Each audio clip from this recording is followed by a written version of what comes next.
ನಮಸ್ಕಾರ, welcome to TV Kannada.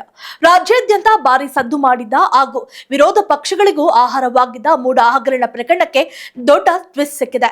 ಮುಖ್ಯಮಂತ್ರಿ ಕುರ್ಚಿಯನ್ನೇ ಅಲುಗಾಡಿಸಿದ್ದ ಮೂಡ ಕೇಸ್ನಲ್ಲಿ ಸಿದ್ದರಾಮಯ್ಯ ಅವರು ಈಗ ದೊಡ್ಡ ಉಸಿರು ಬಿಡುವಂತಾಗಿದೆ.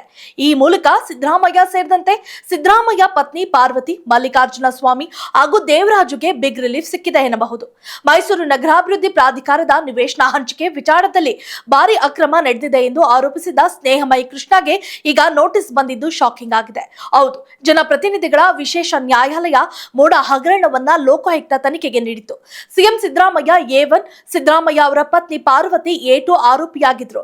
ಇನ್ನು ಮಲ್ಲಿಕಾರ್ಜುನ ಸ್ವಾಮಿ ಹಾಗೂ ದೇವರಾಜು ಆರೋಪಿಗಳಾಗಿದ್ರು. ಪ್ರತಿ ಆರೋಪಿಗಳನ್ನ ಕೂಡ ಮೈಸೂರು ಲೋಕಾಯುಕ್ತ SP ಉದೇಶ್ ನೇತೃತ್ವದಲ್ಲಿ ವಿಚಾರಣೆ ಕೂಡ ನಡೆದಿತ್ತು. ಆದ್ರೆ ದೂರುದಾರರು ಮಾಡಿರೋ ಆರೋಪಗಳಿಗೆ ಯಾವುದೇ ಸಾಕ್ಷ್ಯ ಪುರಾವೆಗಳು ಇಲ್ಲ ಎಂಬುದಾಗಿ ಲೋಕಾಯುಕ್ತ ವರದಿ ನೀಡಿದೆ. ಈ ಹಿನ್ನೆಲೆಯಲ್ಲಿ ಬಿ ರಿಪೋರ್ಟ್ ಸಲ್ಲಿಸಲು ಎಲ್ಲಾ ತಯಾರಿಯನ್ನ ಲೋಕಾಯುಕ್ತ ಪೊಲೀಸರು ಮಾಡಿಕೊಂಡಿದ್ದಾರೆ ಎನ್ನಲಾಗ್ತಿದೆ.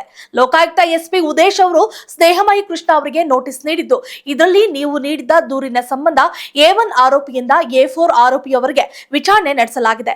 ಇದು ಸಿವಿಲ್ ಸ್ವರೂಪದ್ದು, ತನಿಖೆ ನಡೆಸಲು ತಕ್ಕುದಲ್ಲ.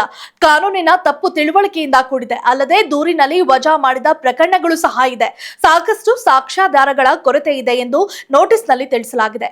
ಅಂತಿಮ ವರದಿ ನ್ಯಾಯಾಲಯಕ್ಕೆ ಸಲ್ಲಿಕೆಯಾಗುತ್ತಿದೆ. ಆದ್ದರಿಂದ ಇದಕ್ಕೆ ವಿರೋಧವಿದ್ರೆ ನೋಟಿಸ್ ತಲುಪಿಸಿದ 1 ವಾರದ ಒಳಗೆ ನ್ಯಾಯಾಧೀಶರಿಗೆ ತಿಳಿಸಿ ಎಂದು ನೋಟಿಸ್ ನಲ್ಲಿ ಉಲ್ಲೇಖಿಸಲಾಗಿದೆ ಎಂದು ಹೇಳಲಾಗ್ತಿದೆ.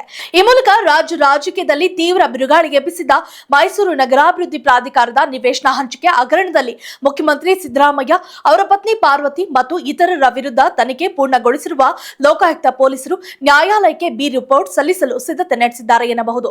ಮೂಡ ಹಗರಣದ ತನಿಖೆಯನ್ನ CBIಗೆ ವಹಿಸುವಂತೆ ದೂರುದಾರ ಸ್ನೇಹಮಯಿ ಕೃಷ್ಣ ಸಲ್ಲಿಸಿದ್ದ ಅರ್ಜಿಯನ್ನ ಹೈಕೋರ್ಟ್ ವಜಾಗೊಳಿಸಿತ್ತು. ಇದರ ಬೆನ್ನಲ್ಲೇ ಇದೀಗ ಲೋಕಾಯುಕ್ತ ಸಹ ಈ ಪ್ರಕರಣ ತನಿಖೆಗೆ ಅರ್ಹವಲ್ಲ ಎಂದು ಅಭಿಪ್ರಾಯಪಟ್ಟಿದೆ.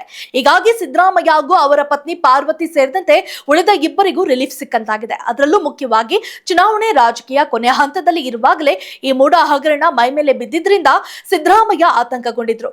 ಆದರೆ ಇದೀಗ ನಿಟ್ಟುಸಿರು ಬಿಟ್ಟಿದ್ದಾರೆ ಎನ್ನಬಹುದು.